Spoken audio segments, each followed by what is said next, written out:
কি ব্যাপার বলতো? তুই শালা কিপ্টে চোদা আজ নিজের পয়সায় মদ খাওয়াচ্ছিস? আর বলিস না ভাই, ওই মাগি তো আমার সব নিয়ে চলে গেল। তুই না হয় আমারটা খা, মানে আমার পয়সায় মদটা খা।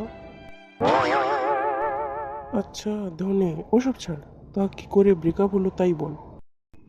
আর বলিস না ভাই ওই মাগির কথা। ওলে ওরা কখন আমার পেছন মেরে চলে গেছে, শালা বুঝতেই পারিনি।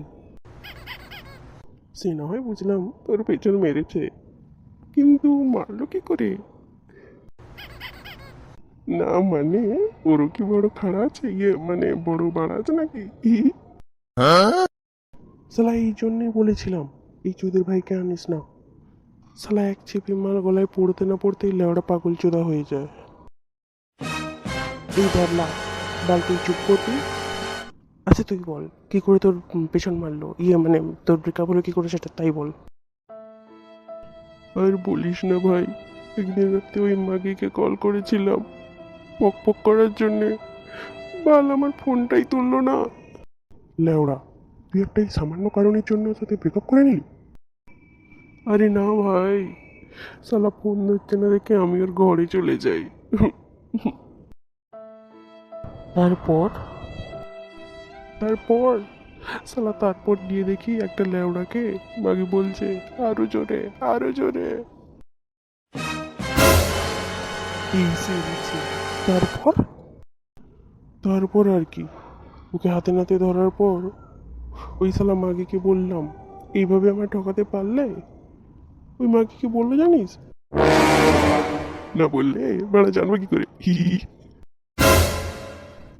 শালা পাঞ্চত, তোর একদিন কি আমার একদিন। এই বাড়া তোরা থামবি? আর একবার ধ্যাবলা তুই মুখ খুললে এখানে গাড় মেরে বালি চাপা দিয়ে রেখে দেবো। তুই ওই ছাড়ি ল্যাপড়াকে, তুই বল কি হয়েছে। তারপর ওই ছেলের সামনে আমাকে বললো। কি বললো গো ধনেদা? বললো তোমার শুধু নামেই ধনে, আসলে ধনটা একটু ছোট। এই বলে ব্রেকআপ করে নিল ওই মাগিটা। ছাড় ভাই ওই মাগিকে, তুই এর থেকে আর ভালো মাগি পাবি, মানে ভালো মেয়ে পাবি। তো বন্ধুরা, ভিডিওটি ভালো লাগলে বেশি বেশি করে লাইক করুন এবং কমেন্ট করুন। আর ভালো লাগলে অবশ্যই বন্ধুদের সাথে শেয়ার করুন, বেশি বেশি করে শেয়ার করুন এবং আমাদের পাশে থাকুন। আর সাবস্ক্রাইব করে পাশে থাকা বেল আইকনটি ক্লিক করে নোটিফিকেশন অন করে রাখবেন। ওকে, তো দেখা হচ্ছে পরের ভিডিওতে, ততক্ষণ আপনারা হাসতে থাকুন আর সুস্থ থাকুন।